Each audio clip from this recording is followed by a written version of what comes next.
Spoštovane in spoštovani, pozdravljeni na četrti v ciklu predstavitev, ki jih v sodelovanju pripravljamo založba Primus in knjižnica Brežice. Slogan Izbrano s Primusom nas povezuje od letošnjega februarja, ko smo se pogovarjali o Ošu. Sledilo je gostovanje Iris Starbuk s sorodnimi dušami ter Severina Lipovška s predavanjem o prehrani z nizkim nanosom ogljikovih hidratov.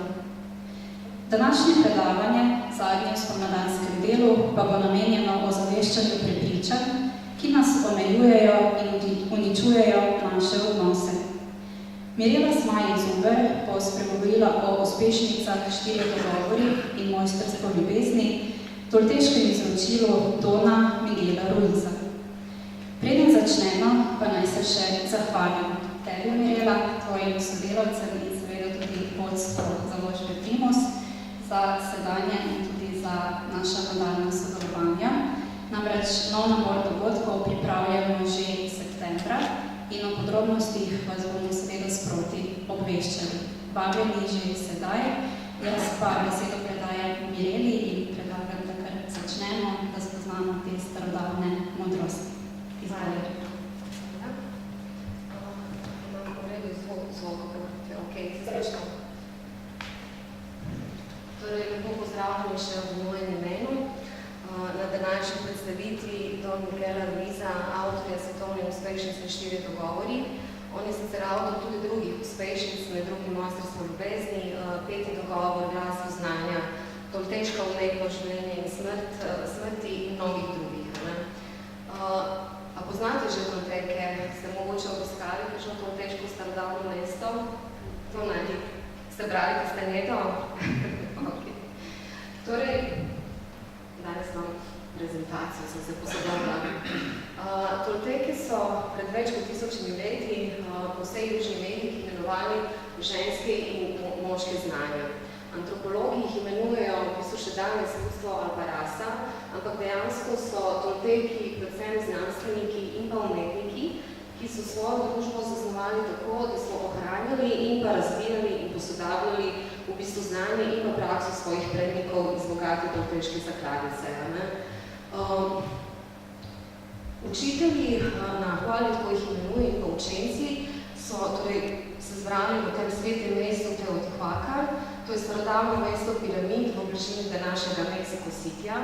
In tam so v bistvu razvijali to znanje, kako so davljali in hvala Bogu, da se je utelešalo skozi različne rodovne linije, ker v bistvu je to znanje bilo dolgo časa skrito, ker je prihajalo v tem času do velikih zlorab strani njihovih učencev, ampak v končni fazi tudi zaradi Evropejcev, ki so udirali pač v ta sveta mesta in so pač to znanje lahko zlorabili na razne načine. Don Miguel Ruiz je v bistvu pripada torej eni od teh rodovnih linij, tako kot Castaneda sledi liniji Don Juana. Don Miguel Ruiz je iz rodovne linije Orlovega viteza in njemu je pač enkrat v duhu bilo predano, da je zdaj napočil čas, da dejansko preda tolteško modrost. In tako je nastala ta knjižica Štirje dogovori, ki resnično obsega esenco tolteške modrosti, ki v bistvu tudi presega verstvo ali pa neko kulturo in zato lahko rečemo, da je dejansko tolteška modrost način življenja, ki odpira vrata k sreči in pa ljubezni, ne glede na to, kje je kdo rojen in pod kakšnimi okoliščinami. Zgodba o zavinjenem zrcalu je zgodba, ki nam v bistvu najprej preden se spustimo torej v vse razsežnosti teh štirih dogovorov, je v bistvu zgodba, ki nam pomaga odkriti, kdo pravzaprav nismo. Potem bomo odkrivali, kaj vse nismo. In sicer zgodba gre takole. Pred več kot 1000 leti, spet, to se vse dogajalo davno, ampak to je vse sam simbolika, je živel človek, ki je živel v eni votlini, obdan z gorami in je bil zelo predan temu, da bo postal zdravilec. Preučeval je več svete spise, vsa znanja, nadgrajeval je vse, kar je spoznal, ampak še zmeraj mu je v celi tej zgodbi manjkalo nekaj, da bi pač dovolj celotno sliko in da bi se res lahko tudi čutil, da je pripravljen za to, da pač zdravi ljudi. No, in potem jaz temu rečem tako, da je pač nastanjo, ne, in nekaj, kar ti v življenju manjka, potem nekako usmeriš svojo energijo v to, da pač prideš do tega, ne. In jaz pa rečem, da si on to nastanjal, da se ene noči zbudil in je izstopil iz svojega telesa in se pač je dol gledal svoje telo in je izstopil ven iz votline in pogledal v čudovito nebo, čisto jasno nebo, polno bleščečih zvezd. In potem se mu je zgodil en tistih momentov, ki ga je zaznamoval za celo življenje. Pogledal je svoje roke in svoje dlani in je v tistem momentu spoznal, da je narejen iz iste snovi, kakor zvezde. In je bil totalno presenečen in presrečen v bistvu. Ne? Potem je pa opazil, da vmes med temi zvezdami obstaja tudi nekakšen umestni prostor, ki v bistvu niti ni prazen in je življenjem in da vse skupaj to v bistvu predstavlja eno življenjsko bitje, eno bitje, ki živi. Ne? In potem je ugotovil, da je tudi on bolj podoben temu umestnem prostoru, kakor zvezda in zato je zvezde imenoval Tonal, sebe pa Nabal. In tako v bistvu je začela ta zgodba o svetlobi in pa o temi. In vmes to dvoje, kar združuje, je pa pravzaprav namera kot v bistvu življenje samo. Ne? Torej, brez življenja oziroma brez namere, ki pač pravzaprav je samo življenje, ni ne Tonala, ne Nabala oziroma ni ne teme, ne svetlobe. Oboje mora obstajati. Potem se je ozrl okrog sebe in je ugotovil, da vse, kar ga obdaja, je dejansko iz iste snovi narejeno. Torej, ni samo on, ampak narava, vse, kar ga okrožalo, je v bistvu narejeno iz svetlobe. Spoznal je pa tudi to, da vse, kar je, da je snov v bistvu zrcalo. In da ves čas snov potaka zrcalno svetlobo, pri temu pa nastajajo podobe, ki nam v bistvu prav te podobe nas preprečujejo, da bi videli in spoznali, kaj v resnici smo. Zdaj, odkje te podobe prihajajo? Ne? Te podobe prihajajo iz naših prepričanj, iz naših pogovorov, iz naših dogovorov, iz programa, v katerem delujemo. Torej, če ne bi bilo teh podob, ki nastajajo pri zrcaljenju, mi bi z lahkoto prepoznali, da smo svetloba in ljubezen. No, on je bil tako navdušen nad tem spoznanjem, da je komaj čakal, da pride nazaj v skupnost in da pač pove to zgodbo naprej. Ampak bolj, ko je razlagal, manj so ga razumeli. Prepoznali pa so, da ima nek drugačen glavneš, pri nas je tako prispodoba, če rečeš čuda, da je to nekaj dobrega. V glavnem, imel je čaroben in prečudovit glas, podajajo drugačno energijo, drugačno je sjalo iz oči in so ga imenovali Bog. In potem je on v bistvu rekel, ja, jaz sem Bog, ampak tudi vi ste Bog, jaz sebe prepoznam v ogledalu, ampak vi pa sebe ne vidite, ker na zrcalu se ustvari din, ki vam to preprečuje.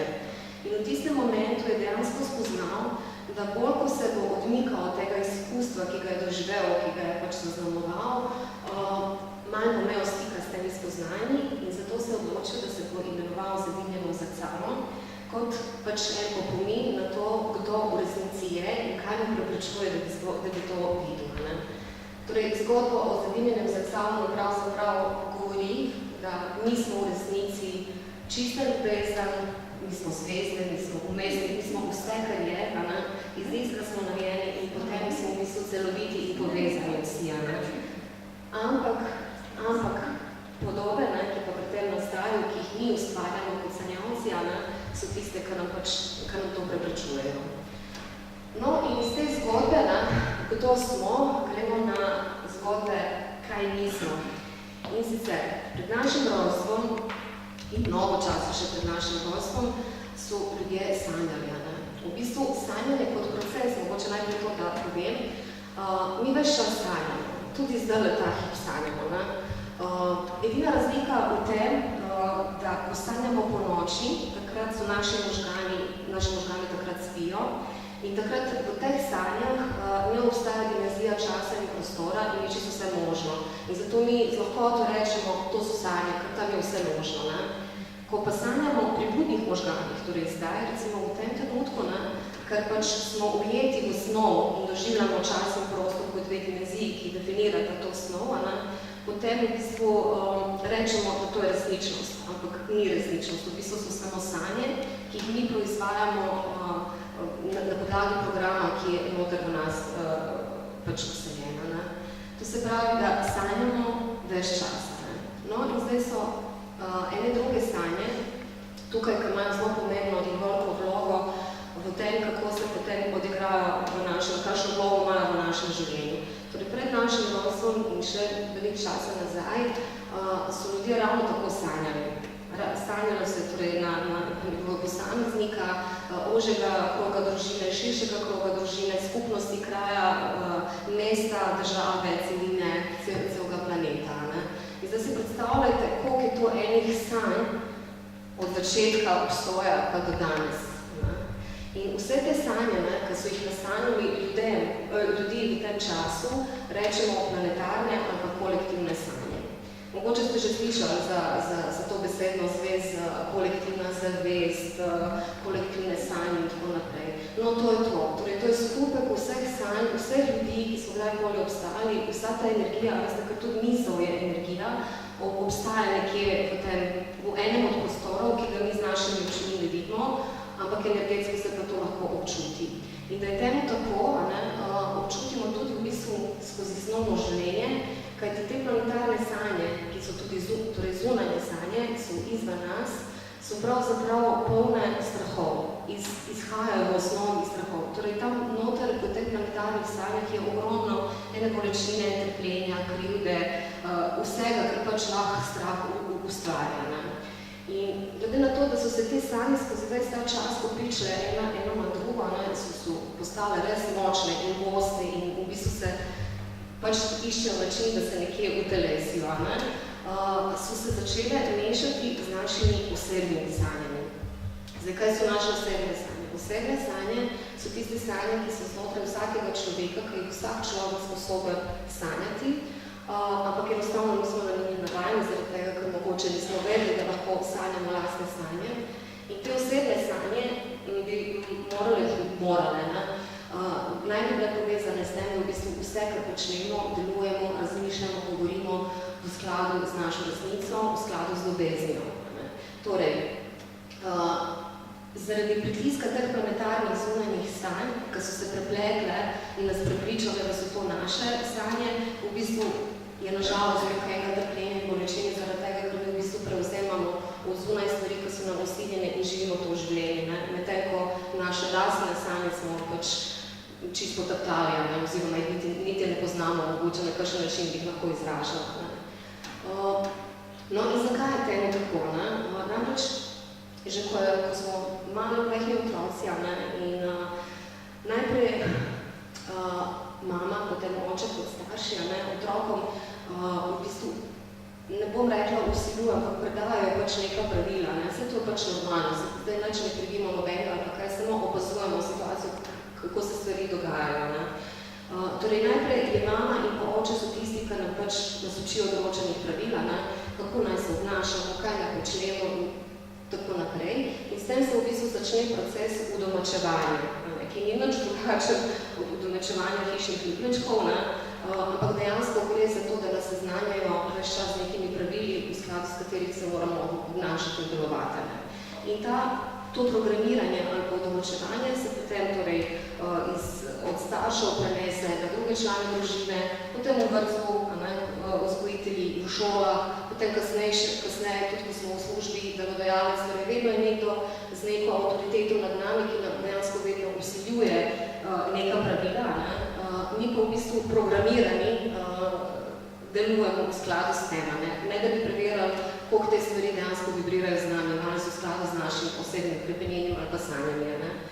In to se dejansko dogaja zaradi tega, ker se navadimo pozornost usmerjati točno tam, ker pričakujemo nagrado. Namreč ravno starši nas od majhnega učijo, da če se obnašamo mi v skladu s temi pravili, ki pač zadovoljijo družbo, kot sistem, ker veste, za vsem tem sistemom in družbo je to v bistvu nekako bitje, ki rabi tudi energijo, da preživi. In če mi v bistvu začnemo zdaj svoje lastne sanje živeti in se v bistvu reprogramiramo, potem ta bitja zgine, ta energija se razdvini. Tako da v bistvu nekako ta sistem ali pa matrica, v katerem živimo, nas ves čas spodbuja, da stanjamo enake sanje, da delamo po teh določenih programih, ki jih oni pač potrebujejo za to, da obstajajo. Torej, kadar smo smo dobili nagrado, kadar nismo delali v skladu s pravili, smo bili kaznovani. Ne? In to se pravi, da smo nekako naučili svojo pozornost preusmerjati na stvari, ki nam bodo prinesli nagrado, oziroma zdaj ta nagrada se lahko različno manifestira. Taka nagrada je lahko ljubezen, ne vem, partner, boljša plača, ne vem, boljše stanovanje, potovanje, karkoli. Skratka, kazen je pa najboljša seveda izločenost iz družbe, da te kritizirajo, da ti sodijo, ne? In nobeden si tega ne želi. Ne? Zaradi tega, ker smo pač navajeni, da če delamo tako, ne, je vse v redu, da bojo pustili pri miru. No, ampak tele pa pol ena druga zadeva. Ko smo otroci, dejansko nismo imeli izbiro, ne? Smo pač sprejemali te stvari in se pač naučili določenih stvari, kako ravnati, ampak dejansko v momentu, ko zaznamo, mogoče ta moment je pri različnih ljudeh različen, obstaja pač, ne vem, pri teh letih si odrastel človek, zato se zelo izogibam temu, ker eni celo življenje, ko ne odrastel in se dosliti, ne vem, kaj naj bi to točno pomenilo, mogoče, da celovito skrbiš zase, ali pa kaj, mogoče zame bi bila ta definicija primerna. Dejansko gre za to, torej, ko v enem momentu postavimo, se zavemo, da naše življenje pa ne ni polno radosti in sreče, ki je v življenju obljubljala, je to pa tisti moment, da rečemo, aha, ok, to se pravi nek program, nekaj se dogaja, po nečem živim, ker mi ne prenaša sreče. In potem je prva stvar, ki pa človek mora narediti, je najprej seveda to, da prevzame odgovornost nad tem, kako se počuti, kaj se mu dogaja v življenju nasplošno. Kajti v tistem momentu, ko prevzameš odgovornost za to, da vse, kar je v tvojem življenju, da si odgovoren samo ti in nihče druga, takrat dobiš v bistvu moč svobodne volje ali pa izbire, da se odločiš, ali bo še naprej podpiral ta program, ali pa te dogovore, ali pa ta prepričanja, po katerih si do takrat deloval, ali boš naredil nekakšno inventuro, pa v bistvu preveril, ali sploh moramo mi slediti vsem tem pravilom. A veste, ker to programiranje nekaj časa traja in traja, potem smo mi lahko samostojni in ne rabimo več drugih, da nam govorijo, lahko tudi sami sebe programiramo in smo v bistvu del tega programa. Torej, ko ugotovimo, da nekaj ne štima, da nam primanjkuje sreče in radosti, potem je čas dejansko, da se zazremo vasi in da prevetrimo vsa ta prepričanja, ki so nas pripeljali do tistega momenta, ko smo se zavedali, da nekaj ni v redu. Torej, kadar pride kakšna informacija od zunaj, jo moramo v bistvu, mi se moramo najprej z njo strinjati, da bi potem ona postala naš govor. Torej, za primer, sicer sem ta primer mislila kasneje, ampak bom kar zdajle. Mama in hčerka, ki se imata zelo radi, mama obožuje svojo hčerko, ampak en dan pride zelo slabe volje iz službe, zato ker je v glavo boli neznosno. Hčerka pa pač, ne vem, je bila v tistem momentu zelo vesela in je skakala od veselja in je pela, brez glas. Mama je pa v bistvu si je želela samo tišine in potem v enem momentu v bistvu rekla, da bo že nehala prosim pet, ker tako grozno poješ. Ona je v tistem momentu se je zaprla vase in je nehala pet in nikoli več ni zapela. Ona se je v tistem momentu, ta primer lahko prebnavamo z različnih vidikov in ga bom parkrat ponovila. Dejansko se je zgodilo to, da se ona strinjala s to informacijo, ki je dobila od mame, da grdo poje in je v bistvu nehala pet za več čas, pa ne samo to, v bistvu je ugotovila, da ni fajn se sploh izražati. Tako da se je zelo zaprla, veste, to pol potegne za sabo še milijon stvari, da se ne izražaš, da je možno, da si tiho, da si zakrčen, namesto da si odprt in tako naprej. In to je nekaj, kar te potem lahko spremlja celo življenje. A če v bistvu se vrnemo v tisti pravi moment, kaj se pa takrat zgodilo, je pač, mama ni namenoma tega naredila, ona ni namenoma povedala, da kdo poje, je pač vam izletelo iz nje. Ampak v tistem momentu, ko se ona s tem strinjala, je to postala njena resnica, njen dogovor, njeno prepričanje. Torej, vedno imamo možnost izbrati, ali se bomo z zunanjimi informacijami strinjali ali ne, ker takrat, ko se strinjamo, to potem nastane del našega programa, ki nas še naprej usmerja. To programiranje, torej, ki se dogaja od zgodnjega otroštva, recimo od 3. leta naprej, je v bistvu, da se programira naš nezavedni um. In tukaj bi omenila se resnično veselim, ko sem kar nekaj umim. Veselim se, ker jeseni izidel 3 njegove knjige, bila sem na njegovi delavnici in sem res totalno navdušena. In tukaj, v bistvu, ko sem se pripravila, sem se spomnila, da se res je, če Dispenza je v bistvu rekel, da nezavedni je naše telo.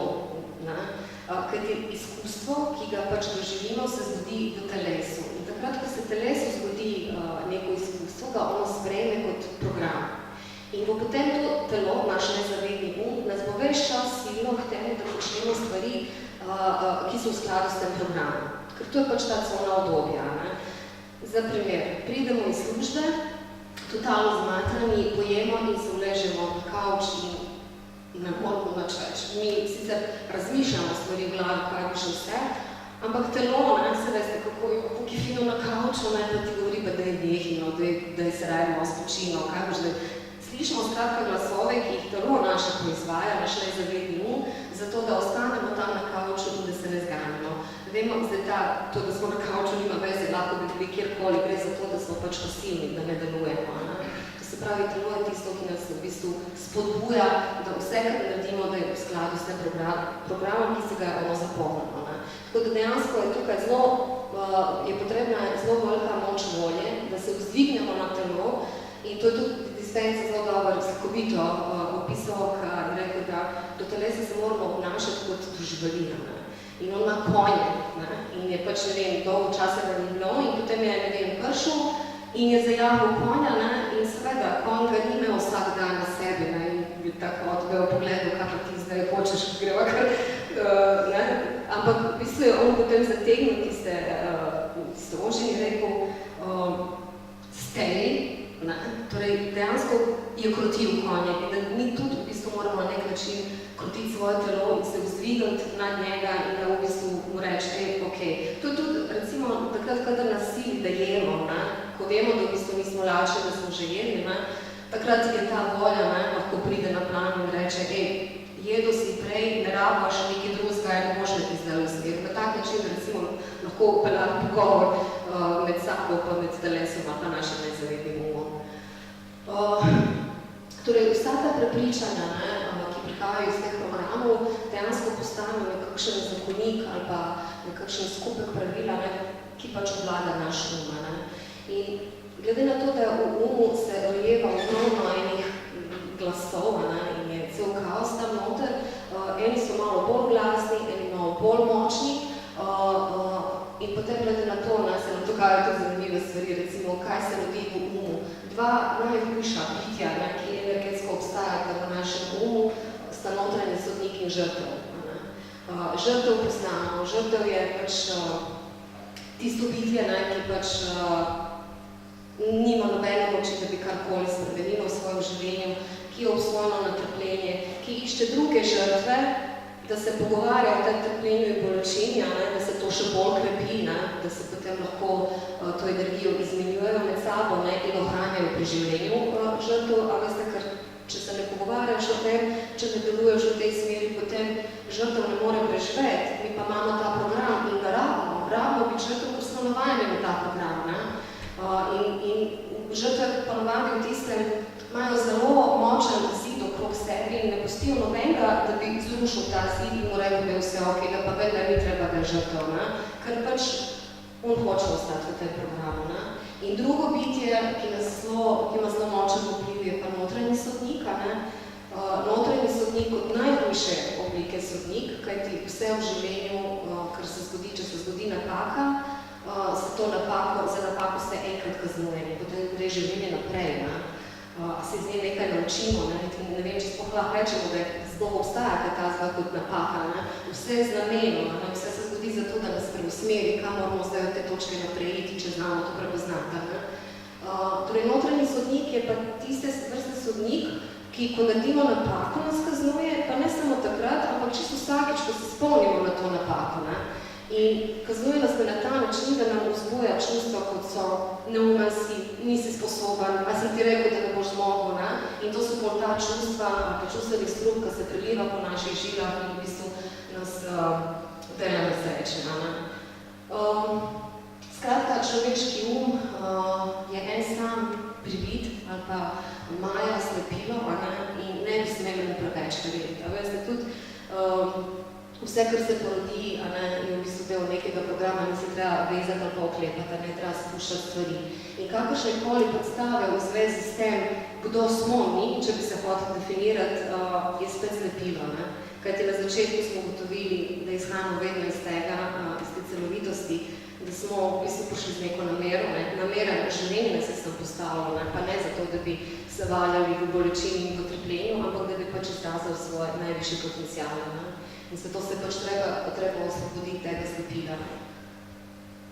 No, in zdaj smo končno prišli do prvega dogovora. Prvi dogovor pravi, bodi brezgrajen v besedah. Zdaj, če pogledamo samo to besedno zvez brezgrajenost, vidimo, da v bistvu se pojavlja beseda graja ali pa greh. In to besedni prevod tega bi bil brez greha, brezgrajnost, brez greha. Ampak kaj sploh je greh? Različne kulture, različne rase ljudi, različno obsujejo greh, in tudi različen opis imajo ali pa pogled na grešnika. No, po tolteškem izročilu se greh začne samo zavračanjem. Torej, greh je kakršnokoli dejanje, misel ali pa to, kar izgovorimo, ki se obrne zoper nas. Torej, če nagovorimo v imenu ljubezni, če govorimo, če izvimamo čustveni strup, če hočete tako iz sebe, vse te stvari prej se obrnejo zoper nas, in to je samo zavračanje. Dejansko je to tisti prvi osnovni greh. In če na greh gledamo resnično z tega zornega kota, potem vidimo, da greh pravzaprav postane stvar zdravega razuma. Torej, če jaz skrbim za sebe in če vzgajam ljubeč odnos s svojim bitjem notranjim, se negujem in govorim samo v imenu ljubezni in svetlobe, potem tudi to, kar govorim jaz, ne more biti nič slabega.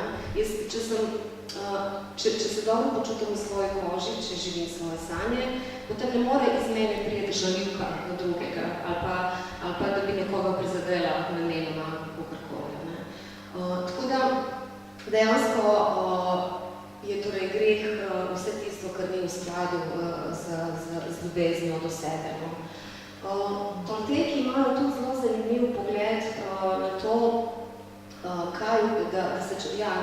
na to energijo, ki se skozi življenje razporeja. In sicer po toltekih se vsak človek rodi s točno določeno količino energije. In to energijo potem v življenju pač razporejamo v različna področja ali pa programe, ki nas postrkajo. In dejansko, če mi energijo zadržujemo v teh nekih negativnih ali pa neprijetnih čustvih, v teh neprijetnih programih, potem nimamo dovolj energije, da bi karkoli drugega, da bi drugam usmerjali to energijo in mogoče naredili še več, kot bi se sploh lahko predstavljali. Potem več ni vprašanje, ali bomo ležali na kavču, ampak koliko stvari še zraven bomo lahko naredili. To se pravi, treba je odpeti energijo iz te preteklosti, ker mi smo vedno ujeti v preteklosti in delujemo po tem programu, zato nismo nikoli v sedanjem trenutku, ker ves čas smo pod vplivom tistega, kar se nam izkustev, kar se nam zgodila, kar nas programirajo še naprej. Tako da dejansko je tudi pravilna izraba energije, torej naša energija, naša moč, ko smo v svoji moči, je uporabljena na pravilen način takrat, kadar delujemo v skladu z resnico, v skladu z ljubeznijo do sebe. In če pogledamo, beseda je resnično dar, ki se nažalost v večini primerov danes zlorablja in se uporablja zoper resnico. Po drugi strani je pa tudi beseda čarobna palica, ker mi lahko dejansko z eno besedo nekoga poučimo, ali ga pa razsvetlimo in ga podpremo. In če se vrnem mnogo prej primer med materjo in hčerjo, tukaj je pač tudi bil izražen tak miceni čustveni strup, že s tem, ko je rekla, ki nima veze z njeno hčerko. Veste, vedno to, kar govoriš, ima veze samo s tabo, pa z nobenim drugim. Si pač ona je uročila svojo hčero za celo življenje. Po drugi strani pa, če rečeš nekomu nekaj lepega, ga podpreš in potem je v bistvu to ni rok. Ampak gre pa za eno drugo stvar, to je, da to brezgrajnost v posegah lahko spremljamo tudi na način, da če govorimo kaj slabega, torej če govorimo nekaj, pa se, v bistvu največji problem je to, ker mi niti ne slišimo več, kaj govorimo. Mi smo toliko navajeni tega, kaj govorimo, da sploh več ne registriramo to, kot kaj, da bi bilo kaj narobe s tem. Tako da Tolteki imajo zelo razvito to zalezovanje, ki ga omenja tudi Castaneda. In zalezovalci v bistvu, ali pa bojevniki, so tisti, ki zalezujejo svoje misli, svoje dejanje in to, kar govorijo. Torej, če se lahko vzdigneš nad svojim malo osebno zgodbico in se opazuješ, kaj govoriš, pa kaj misliš, pa kako deluješ, potem boš mogoče presenečen, ko boš ugotovil, da pa nisi tako sjajen, kot si mislil. Torej, prva stvar je dejansko, da začneš spremljati, kaj izgovarjaš, kaj gre iz svoje, da ne govorimo tako a veste, ker govor po moje, nam ni dan zato, da pač predvajamo, kaj se nam rova po glavi, ampak mislim, da je odzadnje neka višja ljudja ravno za to. In mislim, da smo malo zabluzali, kar se tega tiče, ker to, kar se danes pogovarjamo večinoma same slabe stvari, premlemamo katastrofe, kritiziramo družbo, vedno je pač nek problem, ki ga obravnavamo. Ampak ravno s tem, ko se pač pogovarjamo o tem in to delimo in širimo ta vir še naprej in ga še bolj krepimo. Zato je mogoče prvi korak tak, da najprej sploh začnemo spremljati, kaj je to, kar prihaja iz nas. Ker to govori o naših prepričanjih in o naših programah. In tudi obratno. A veste, vi, ko si v skladu s sabo, ko si srečen, ko si res ljubeč v sebe, ko se imaš rad, ko ne moreš ti več hudega narediti, niti slabo besedo nameti, ko čutiš, da te preplavlja ljubezen, ne rabiš potrditve od zunaj. Te ne gane, če ti nekdo grdega kaj reče, kar je spet malo pravka samo z njima, z njegovimi prepričanji. Po drugi strani pa tudi, če ti kdo reče kaj lepega, se ni treba hakljati za to. Ker jaz vem, da sem sjajna, jaz ne rabim, da mi kdo to pove, in mi je popolnoma vseeno za plus ali pa za minus, ki ga dobim od zunaj, ker sidro sem jaz v svojem telesu. In če imam jaz ta odnos s sabo, potem je popolnoma nepomembno, kaj prihaja v zunaj. Potem smo lahko dejansko imuni na ta čustveni struk, ki se dogaja.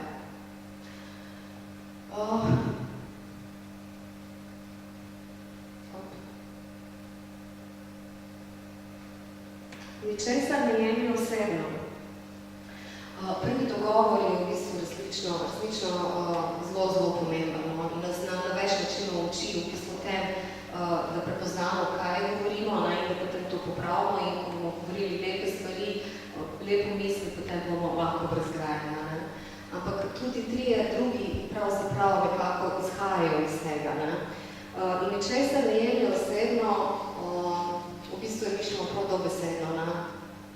Nič jemati osebno, zaradi tega, kot smo prej ugotavljali, vse, kar kdo reče ali kar kdo naredi, v bistvu nima veze z nami, ampak predvsem z njegovim prepričanjem, z njegovim programom.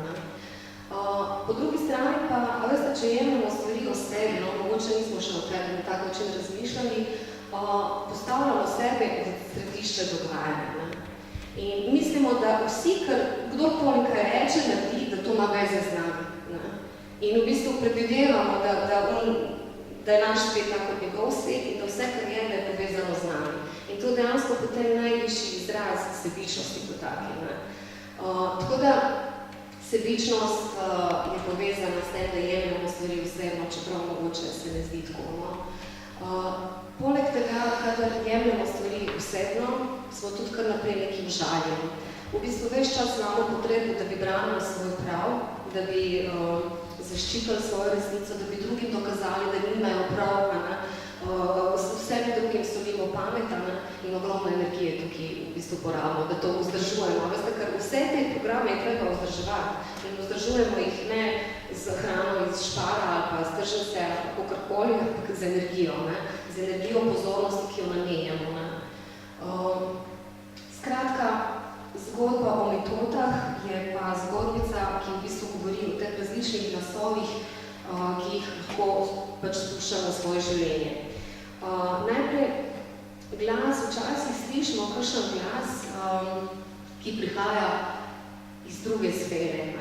Namreč naše oči v tem telesu, naša duša v tem telesu v osnovi skozi oči zaznava to, kar ni vidno. Ampak naša duša, torej snovno materijo, ampak naša duša dejansko živi tudi na drugih nivojih. In tam lahko tolteki pravijo, da na drugih planetih ali pa na drugih svetovih, ker živijo bitja, čisto podobna ljudem in oni jih imenujejo zavezniki, drugi jih pač imenujejo bogovja. To pa slišiš vis nek glas. In ta glas se zelo hitro loči od vseh drugih glasov. Skratka, mi kot oseba imamo možnost, da se odločimo, ali bomo prisluhnili tem glasu, ki črpa v bistvu iz življenja samega, kar mi ne vidimo, ampak ga slišimo znotraj nas, kar komunicira, ali bomo verjeli vsem tem glasovom, ki se rojevajo v našem nezavednem umu. In dokler, veste, uma tudi to sposobnost, da se lahko pogovarja sam s sabo. Eden del uma govori, drugi pa posluša. Tako da se da vzpostaviti to komunikacijo in zna biti red tudi v umu. Problem nastane predvsem, ko se razdeli in ko začne tisoče in enih glasov govoriti v isti glas. In to je tako pol kot na tržnici, ko vsi kričijo en čez drugega in v bistvu eni so taki, eni so bolj močni, eni so bolj šibki. Najhujše pa, ko so si nasprotujoči. A veste, ko pol sam sebe sabotiraš, imaš eden del uma hoče, da nekaj dosežeš, hoče, da nekaj deluješ, drugi ravno to ne, in ga potem podreže in ga spravlja v situacije, da sili, ponuja tak program, da pride v to situacijo, da sam sebe sabotira in takrat nastane dejansko problem. In takrat je kaos, ki ga treba pač spraviti v reda. Skratka, kadar smo razpršeni, kadar imamo vse te glasove, kadar je kaos v glavi, je v bistvu prepoznajmo to kot metote, kot slepilo. To je privid. Rabimo malo duhovne higiene, rabimo malo meditirati mogoče v tistem momentu. Ker vse te stvari, to spreminjanje teh programov, to se ne dogaja dejansko čez noč. A veste, če smo celo življenje se urali in izurali kot mojstre teh programov, potem rabimo tudi nekaj časa za to, da ta program spremenimo. Ampak z zalazovanjem, če zalazujemo svoje misli, svoje delovanje, bomo čedalje boljši mojstri v tem. In potem bomo lahko občutili, kako avtentični postajamo. Potem bomo prepoznali to svojo zgodbo, ki živi, ki hoče živeti svoje življenje. Torej, nič drugega nam ne preostane, tako kot sem prej rekla, da naredimo inventuro dogovor, da preverimo, katera so tista prepričanja, ki nas torej onesrečujejo in da je pač čas, da to spremenimo. Tretji dogovor, ničesar ne domnevaj, in to zelo zanimivo. Namreč mi zelo veliko domnevamo stvari. Se mi zdi, da danes, to me danes prišilno, da danes mogoče v sodobnem času še toliko bolj, zaradi tega, ker smo pač živimo v tehnološki dobi.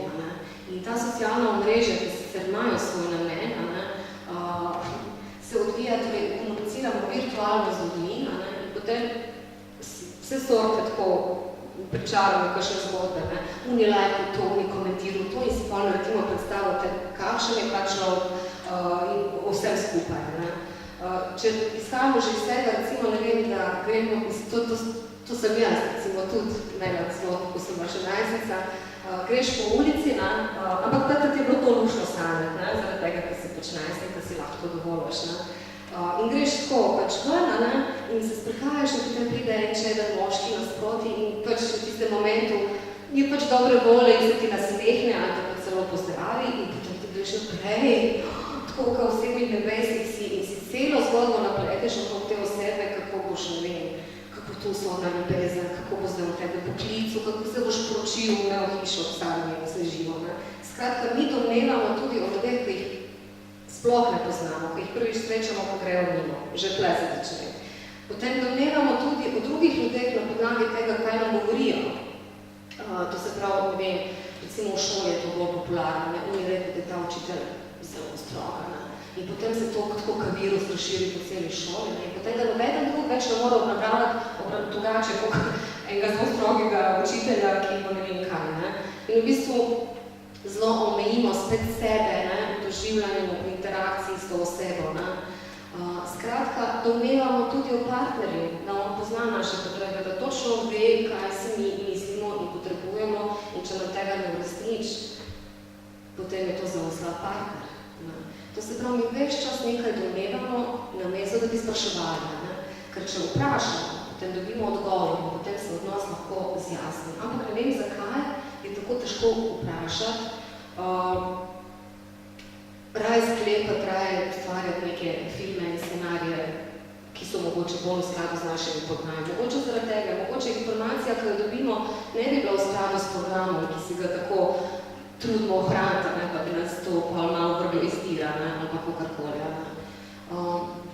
Skratka, najhujša oblika domneve je pa ta, da mi dejansko predvidevamo, da vsi drugi ljudje mislijo, delujejo, govorijo tako, kot mi. In če iz tega izhajamo, potem si ne želimo biti avtentični, ne želimo biti to, kar v resnici smo, zaradi tega, ker potem bomo ravno tako, kot mi druge bomo obsojani, bomo skritizirani in bomo pač kaznovani, ne, če se spomnimo nazaj. Ne. To se pravi, da pač preprosto boljše ostati v tej skupnosti ljudi, ki domnevajo in ne sodijo drugim, kakor da se sam sojajo. Tako da dejansko na ta način zavračamo sebe, še preda sploh drugi imajo priložnost pod rakovaj, da bi to naredili z nami sami.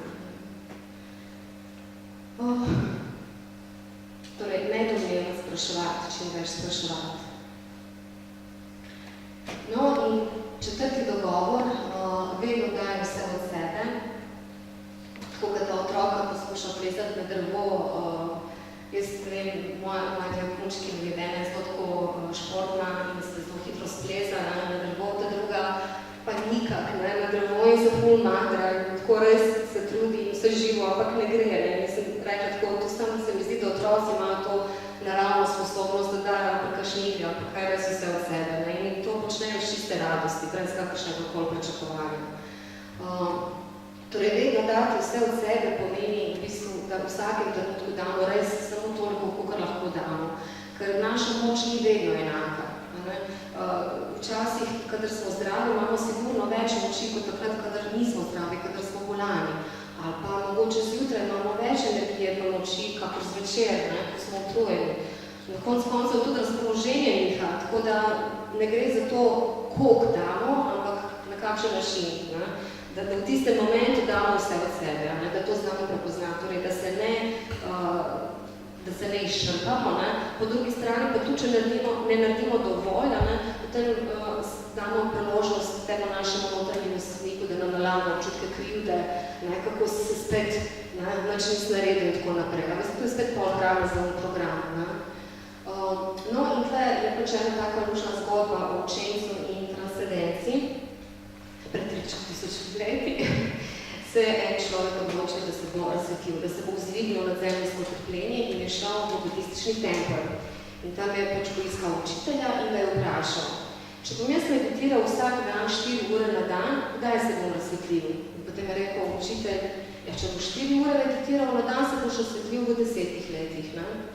Pa učenec si pomislil, to pa malo dolga. Je rekel, kaj pa če bom 8 ur na dan meditiral, koliko časa potem bom potreboval da se bom razsvetlil? In je rekel učitelj, če boš pa 10 ur na dan ali 8 ur na dan meditiral, se boš po 20 letih razsvetlil. In pa mi je bil oči zmeden in je rekel, kako je to možno, da bom več meditiral, pa bom kasneje se razsvetlil. In potem mu je rekel učitelj, tukaj nisi zato, da se odrekaš življenju in radosti.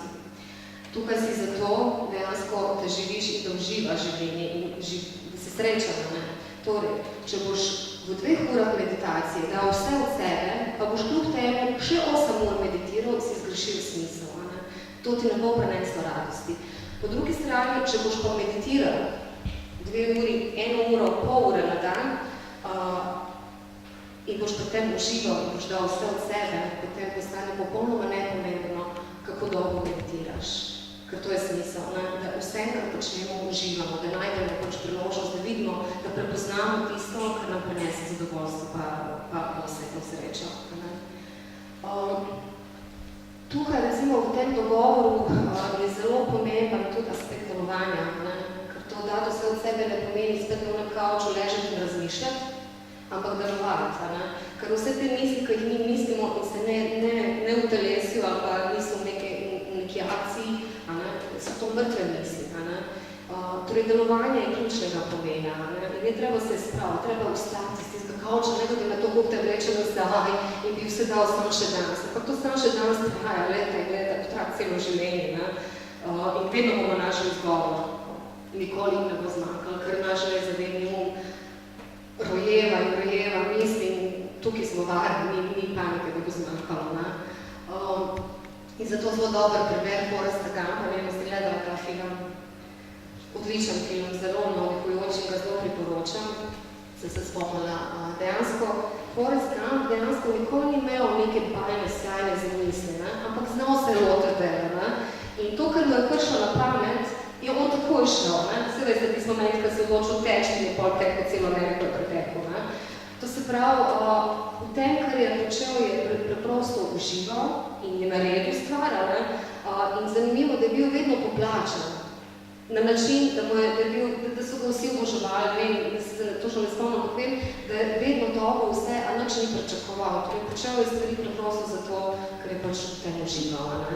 In če pogledamo, recimo, današnjo družbo, ne, je sestavljeno, ki pač poteka na način, da večina ljudi, ne, gre recimo v službo, ne, in čaka 15. plačo, vmes ne živi, s to plačo nikoli nismo zadovoljni, ne. Vedno pač čakaš nek cilj, kaj pa se vmes dogaja, vedno pričakujemo nekaj. Čez čas pričakujemo tudi boljšo plačo, boljše delovno mesto, ne vem, boljše stanovanje, boljši avto, kaj pa vem. Skratka, vedno imamo neka pričakovanja. In kadar podrejamo sebe v tem programu, da dosežemo nek cilj, to, kar pričakujemo, smo vedno osiromašeni za vse ostalo. Torej, kadar pa delujemo in preprosto uživamo v tem, kar počnemo, takrat pridejo nagrade veliko večje, kot smo jih sploh lahko predstavljali. Takrat nas življenje v bistvu zelo preseneti. Jaz sem probala v teh 4 dogovorih, se približujem v bistvu še mojstrstvo ljubezni, ampak je resnično premalo časa. Še te 4 dogovore, ki so resnično osnova vseh Ruizovih knjig, se mi zdi, da je premalo časa, da bi se spuščalo še večje globine.